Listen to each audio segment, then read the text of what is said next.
no investigation of so many other both international and domestic situations. And to go after Israel for these 10 allegations, I think would be a terrible mistake. Having said that, Israel has an obligation, not to Goldstone, not to the ICC, not to the United Nations Human Rights Council, but to me, to you, to Israelis, to supporters of Israel, to friends of Israel, to do a thorough and complete investigation, to open up its archives, whatever that means, and to let us know the truth as to what happened. I think that is an obligation. But for the international community to even begin an investigation of Israel in the face of what it has not investigated over the years would be out-and-out bigotry.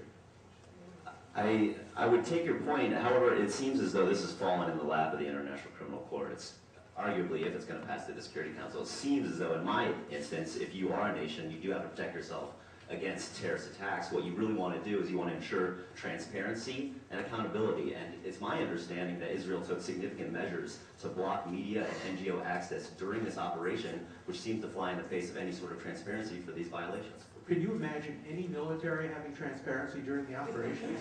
I mean, as the United States has transparency, no government, no military has transparency. I mean, it's exactly the opposite. You know what transparency is called? Espionage. I see. I mean, is there any other country? Is there any other country that well, Israel does that too. They have their own they have their own military, they have their own CNN. But has any other country ever made 100,000 phone calls to people saying, "Oh, by the way, we're coming to your neighborhood, beware," or we're sending leaflets? Other military operations have certainly taken those kind of measures, and those are commendable. Those are certainly commendable. However, I feel that Israel took definite measures to have a media blackout. And additionally, I'm glad that we've had this event today to raise awareness, and I hope that everybody does go home and read this report, and I guarantee you that it'll be one of the most heartbreaking pieces of writing that you've ever read in your life, and maybe you can start with paragraph 771.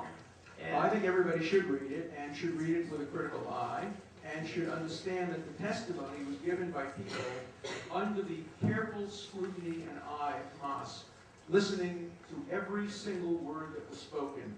And let me ask you this question, all of you. Would any of you feel comfortable testifying against Hamas in the Gaza while your testimony was being televised live to the Hamas leaders?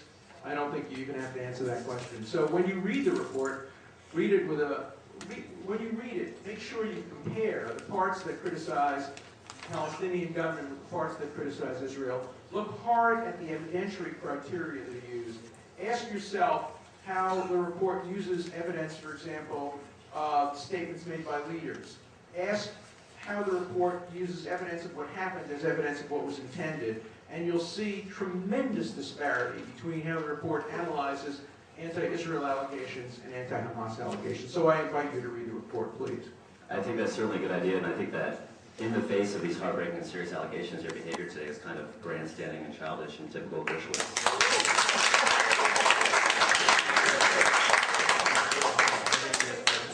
I'm not going to respond to that comment.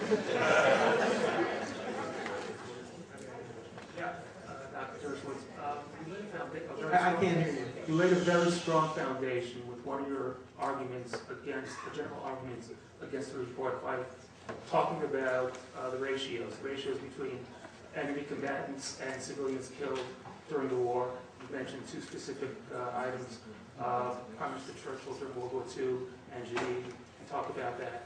At the end of your report, you mentioned also that you're not sure that the Israelis did do things that were wrong in this war. The fact is that, as far as I can tell, and according to my research, I don't think in any war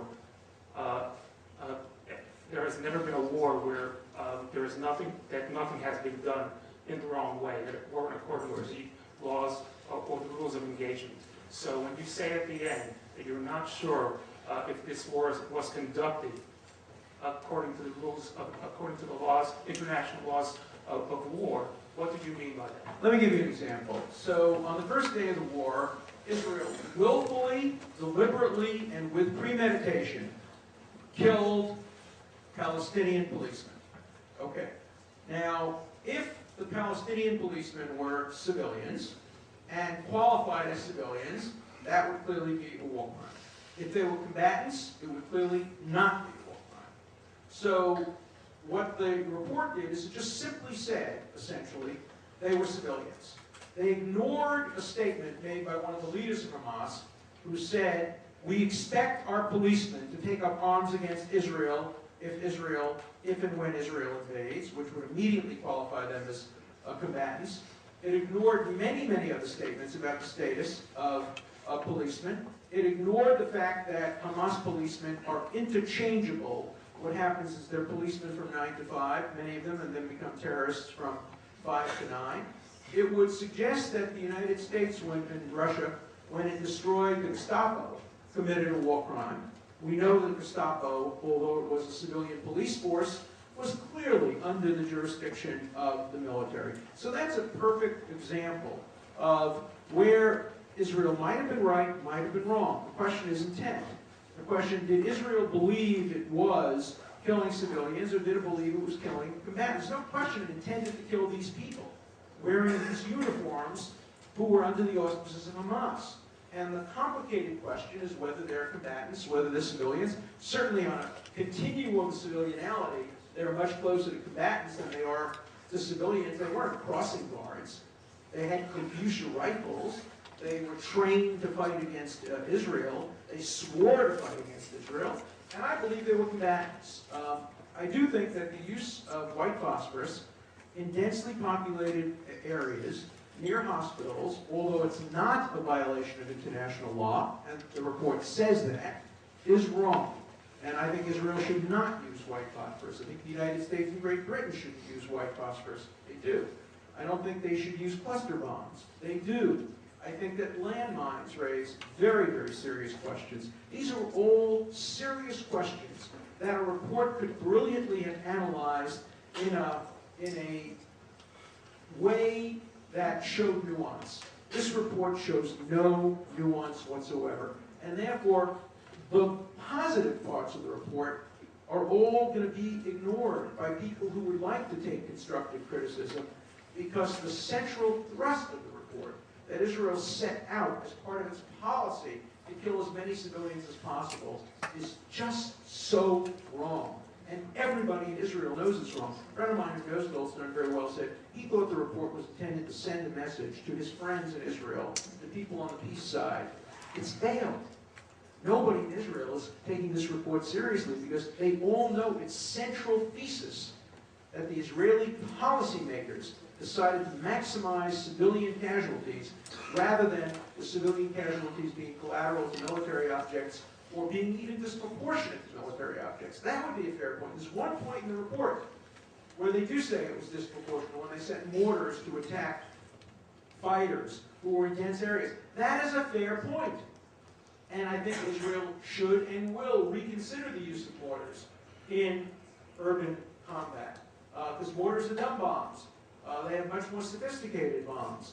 But that part of the report will be ignored because when you have the 300-pound gorilla in the room, you're not going to look at the mouse or the chicken. Can I just say one thing about that? I think we're failing to see what the objectives were for this war. I think if the Israelis were able to directly stop the rocket launchers without doing anything else, I think the war would have ended in 5 minutes, a week. But they couldn't do that. But they couldn't do that. It's an impossibility. So I think you mentioned something about incentivizing Hamas to stop doing certain things. I think part of this war was to incentivize Hamas to stop doing certain things by throwing bombs at parliament buildings, by doing those I agree with you. I think if the Israelis had the choice, they would have just taken out with commandos, if you could, taken out those rocket launchers. But failing to put this war in context, if you fail to put this war in such a way that you're able to, obviously, if you're a military expert, you would know how to do it. But if people don't recognize that that was an impossibility, No, I agree with you, but let me respond to that because it's a very important point. I agree with you. And had Israel just killed the rocket firers, there'd be no Goldstone report. But because Israel couldn't do that, they're mobile and they hide in mosques and they hide in civilian areas, and it was impossible. Israel did set out to punish Hamas. It said so. Now, that may be unlawful under existing international law.